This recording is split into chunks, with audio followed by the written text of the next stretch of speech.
Everyone, so this is my second attempt at my first Periscope, so hopefully this time you can hear me a bit better and things work out a little better, right? So I want to start by telling you about the 8.9 million people in the world, or not even in the world, in the United States today that are type 2 diabetics. And out of about a third of those people, they don't even understand that they have diabetes. They walk around with all these symptoms. They're thinking it's just a part of growing older and having a full plate, and not really realizing that they're slowly killing themselves by their lifestyle.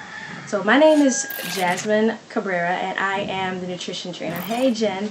And I want to share with you what is the secret first step to reversing type 2 diabetes. And I call it secret because there's more talk and chatter on the internet about managing diabetes than there is just reversing the thing altogether, okay? Some people don't even realize that reversing diabetes is possible.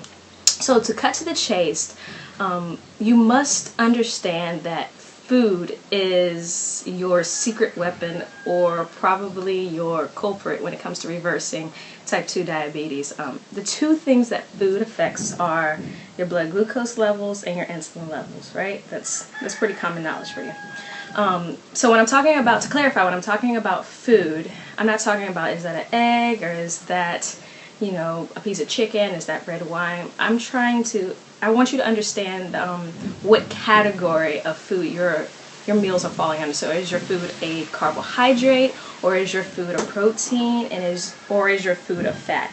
Because those three macronutrients have a huge and different effect on our blood glucose levels individually. To illustrate, I'm a very visual person. I drew this kind of blood glucose and insulin chart for you.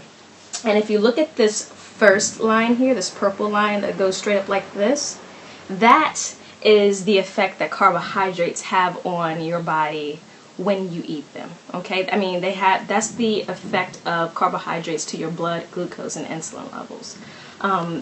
This second line, the green one, that is protein when it goes into the body. That's the effect that it has on blood glucose and insulin.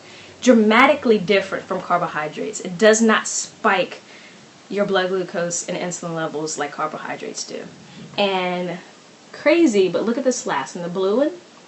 That's healthy fat, people.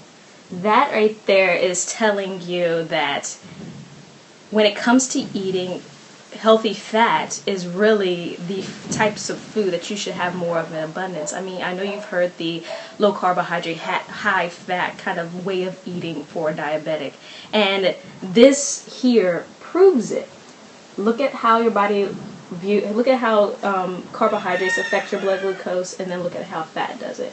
It's a crazy difference, okay?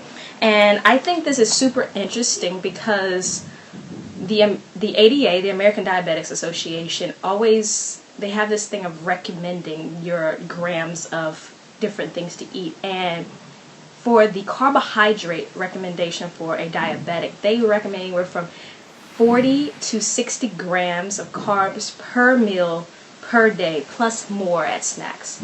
So we're talking about 200 or more grams of carbohydrate for a group of people who are hypersensitive to carbohydrates. I mean, the upper limit is like 300 grams a day. The upper limit, it manifests itself as incessant weight gain, where it's like you just can't lose it, you can't stop gaining, you can't get it off.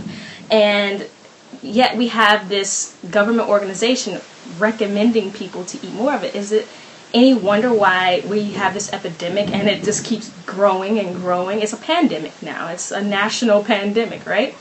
And so what I want to share with you is that a lot of carbs directly equals a lot of insulin in the bloodstream. And what one detail is that keeps getting left out by doctors and nurses in the ADA is that insulin is a fat storage hormone. Well, technically it's a protein, but it acts like a hormone. And what it does is it causes us to feel hungry, and it causes us to store fat. Now, isn't it crazy that a a protein in our body causes that stuff to happen, and it really leads us to understand why we can eat like a whole plate of rice at a Chinese restaurant and be stuffed to our capacity, and then like an hour later be starving and like in the refrigerator looking for something to eat. It's because it triggers that craving and that hunger strike that comes over us, and it triggers for us to gain weight. And so when we eat carbs, it like starts a domino effect in our body. So the carbs go in, blood glucose level goes up, insulin level goes up, hunger and fat storage are triggered. Carbohydrates are the bullet in the gun that triggers that stuff to happen, so to speak. So what I'm saying here is I'm not trying to suggest that you go cold turkey on this. What I am suggesting is that you clean up your source of carbohydrates. You really start to stop eating things like pastas and grains and breads and cereals and things that come in packages, because at the end of the day, anything that's packaged has sugar in it, and sugars break down and look like carbohydrates in the body. And so what I'm trying to do is scale back on that and try to make your carbohydrates come from more of a whole food source, like eating sweet potatoes and zucchini and butternut squash and acorn squash and zucchini. So many different things that you can eat that are carbs that are in the natural food source area. And then over time start to scale back how many of those carbohydrates you eat, so that you will see your body start to level off. You will see the weight gain slows down. You'll see your blood glucose tests start to have a more of a normal 70 to 120 range. You don't feel fatigued all the time. You have more energy. Things of that nature. The effects of diabetes will start to level off and slow down, and you are in the first steps of reversing your disease. And from there, it's just learning more about food and how to pair up things to make it easier for you to control it, right? The one thing I want you to take away is that the definitions really of diabetes and insulin resistance. Diabetes essentially is carbohydrate toxicity in the body, and insulin resistance is like carbohydrate intolerance.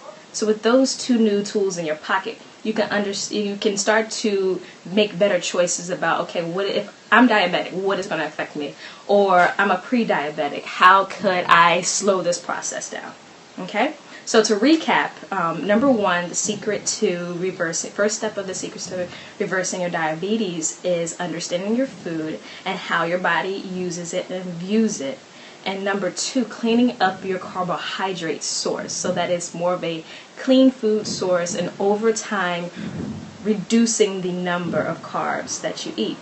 All right, so I hope you found that useful as like a little springboard starter on your understanding of all this stuff. I will definitely be coming back with more tips and details about how to further go on with reversing your type 2 diabetes.